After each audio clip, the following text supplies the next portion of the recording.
I got involved with this movie with a phone call from Terry Jones, who said, would I like to come and do the costumes for this movie? And then he rang back a bit later on and said, would you like to do the sets and the costumes for this movie? So I said yes. Well, the thing that I first of all need to say about the aliens is that a pretty nasty bunch they are. The role of the aliens is that they have to decide whether they're going to destroy Earth or not. So that they select at random Tyrone Neil Clark and they let him have everything he wants for 10 days. And so their role is to monitor this 10 days of silliness and decide whether they're going to destroy Earth or not. The Earthling has 10 days to prove he can use absolute power for good rather than for evil. We initially thought, could we somehow capture the pythons within the design of the aliens? So we were anxious to make them different sizes. The nasty alien, played by Terry Gilliam, is a very tiny little chap. John Cleese is the chief alien, and he's bigger than everybody else. We wanted to play with scale, and also we wanted the idea that these aliens came from different galaxies. Very early on we decided that none of them would be wearing clothes. So that meant we were interested in texture and colour and silhouette. Well, we had a great team working up the build of the creatures. The creatures were the main challenge for this show for us, obviously. Full screen, really high detail, and trying to portray the characters through animation.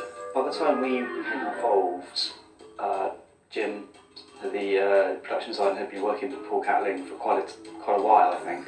Sometimes when we come on board a film, you know, it's a script stage perhaps, and there's design work to do.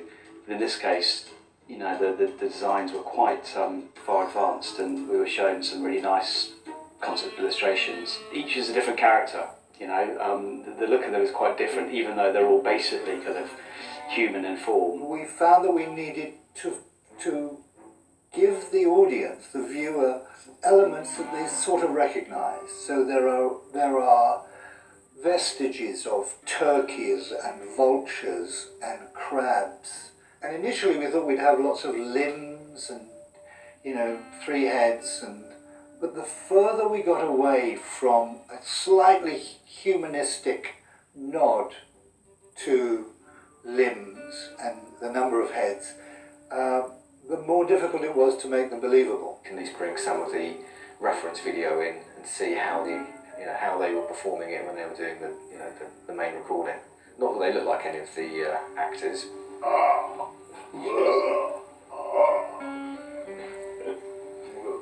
Hello,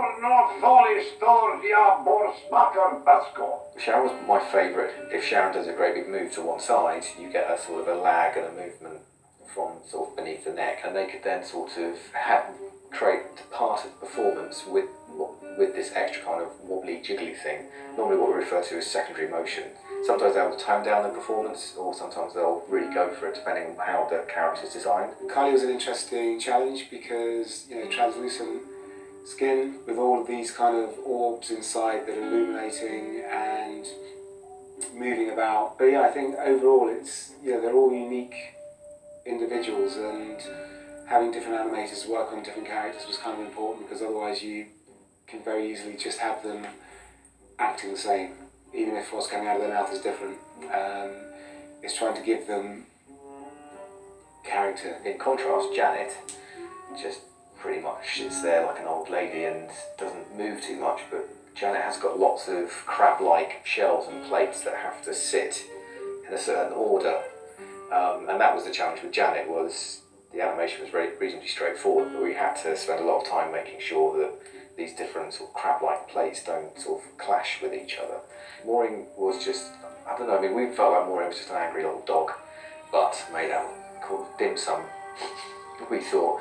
So very translucent, and there's like an inner rib cage, and that again was quite tricky to make it look sort of subsurface, sort of, that you could see an inner structure. But we're very pleased with how it turned out. Gat, he was really cool. We created this whole kind of like hologram thing where he could pop out and then he could chat, and he's such a good design, and he's got a cigar, and so we had smoke and spits coming off it. Once we got that working really well, every time we had to do a shot with him in it just worked, and it was great. It looked really good fun. We've put them into chairs or thrones, and that means we can put all our animation money into the face and the arms. Well, the aliens live in a huge spaceship, which is based on a large jellyfish. So the idea of making a spaceship that was vertical rather than horizontal, and a spaceship that had sort of tentacles and looked rather dangerous, but rather beautiful. So it seemed to be a good starting point. Time's up! Kylie, prime the destruction generator!